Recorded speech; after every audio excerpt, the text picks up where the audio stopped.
I've seen quite a few people on the internet recently asking whether old school RuneScape is worth playing in 2022. You know, is it too late to join? It's quite an old game. What's it all about? So I'm hoping to answer that here.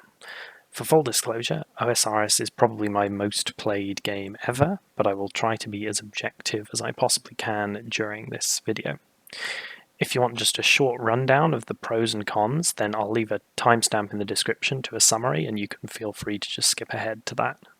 If you want a more detailed discussion, then stick around and I'll explain my points as much as I can in more depth. So if you just want a TLDR here, then the short answer is yes, you should play it.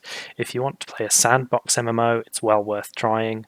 There's loads of content and the game is really as healthy as it has ever been.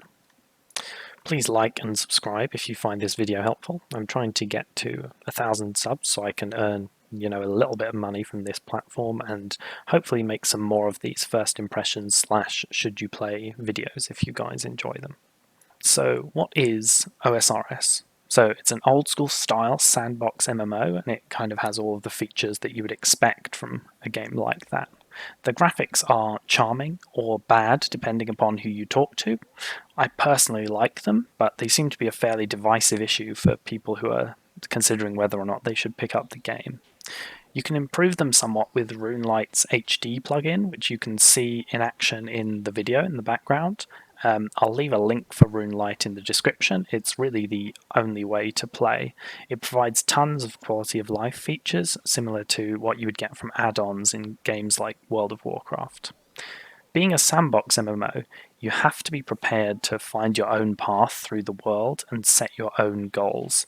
There are endgame raids and bosses, the vast majority of which can be done either solo or in groups, but there isn't any kind of progression between raids, so you don't need gear from Chambers of Xeric, which is the first raid, to do Theatre of Blood, which is the second raid, for example.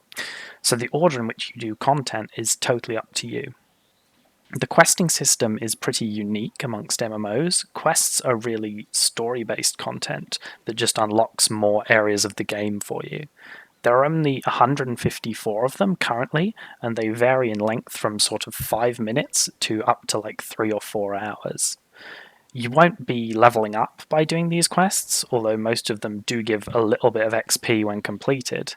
Honestly, some people love the questing and some people hate it. There are definitely some interesting stories like the vampire quest line or the elf quest line, and some terrible ones like One Small Favor, which everyone hates.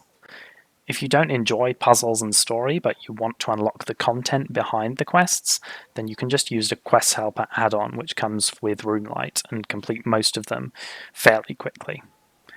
OSRS also has a unique skill system where, rather than picking a class, every player gets access to 23 skills that level up independently of each other.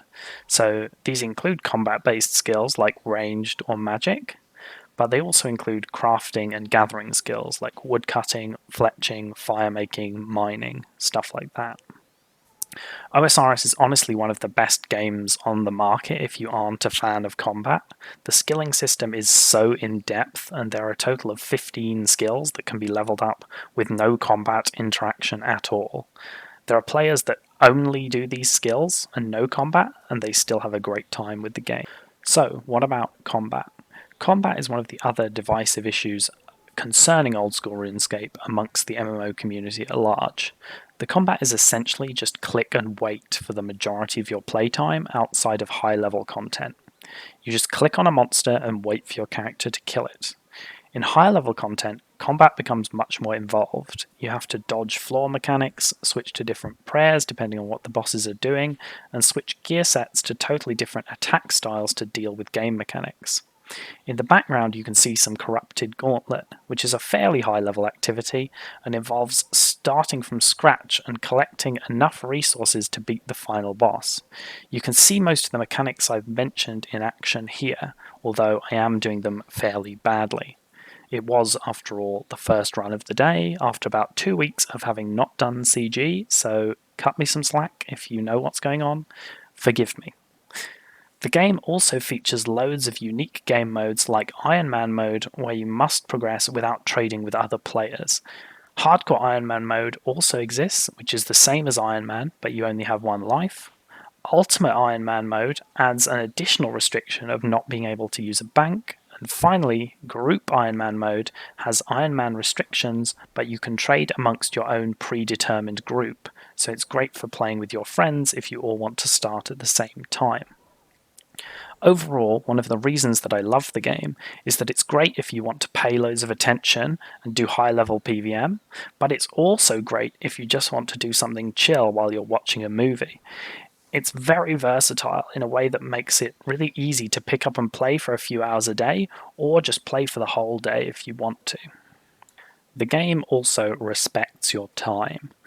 One of the things I really love about OSRS and which keeps me invested in the long term is that it respects your time unlike any other MMO.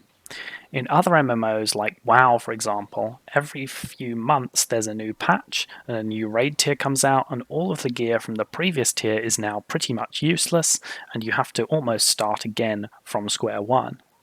OSRS is not like that at all. Once you get something, you have it permanently. If you get 99 Herblore, Jagex isn't going to release Herblore Season 2 and reset you back to level 1. You'll have 99 Herblore and its benefits forever. Similarly for gear, power creep in OSRS is extremely minimal.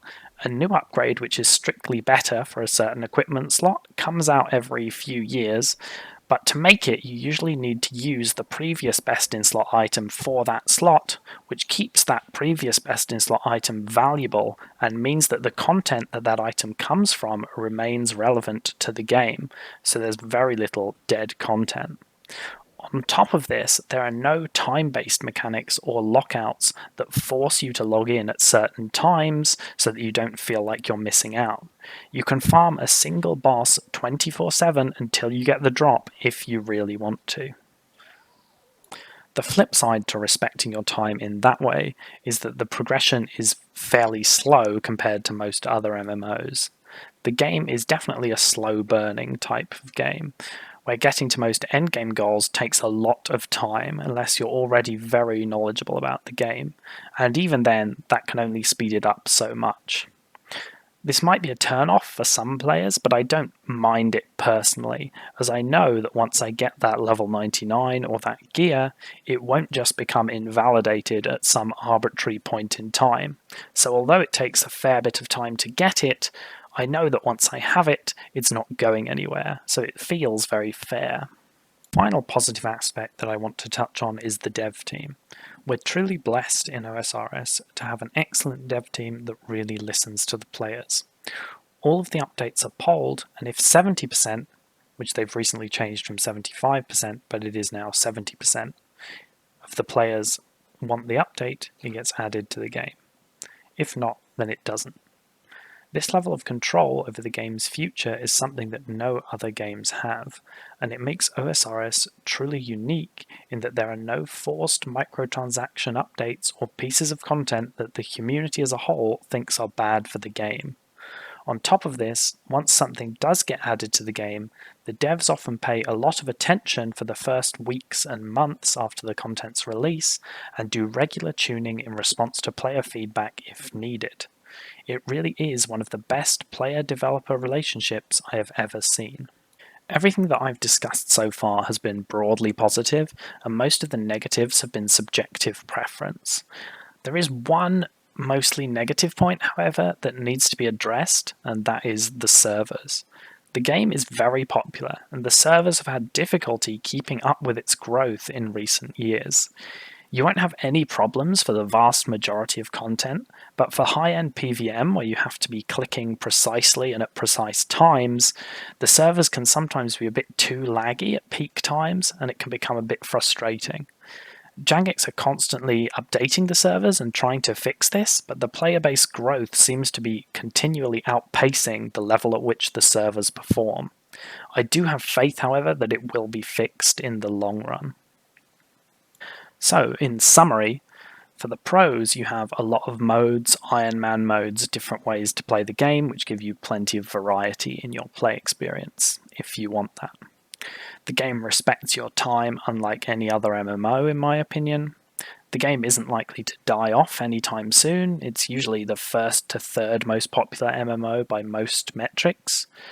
The devs are very responsive and always listening to player feedback. There's years and years worth of old content to enjoy, so you're really not going to run out of content for a very long time. Power creep is very slow, and the devs make loads of effort to not invalidate old content with new content. There's a free-to-play mode, which is a good free trial of the game, and it has loads of content, although much less than the members' worlds. Some people do, however, choose to stay there permanently as a kind of challenge. For the cons, some people just don't like the graphics, and that's fine. If you can't get past that, it probably isn't the game for you. Getting anything done takes a long time, but because it respects your time, once you're done forever. The point-and-click style for combat isn't for everyone. Some people find it a bit boring. I'd really encourage them to give high-level PvM a try before they decide that it's boring, but it's not totally unreasonable to think that the time taken to get there just isn't worth the payoff and you don't want to try it. That's fine. And finally, the server performance has been pretty bad lately, but they are working on it. So, is OSRS worth playing in 2022? If you're someone who enjoys sandbox MMOs that respect your time, then yes, it definitely is.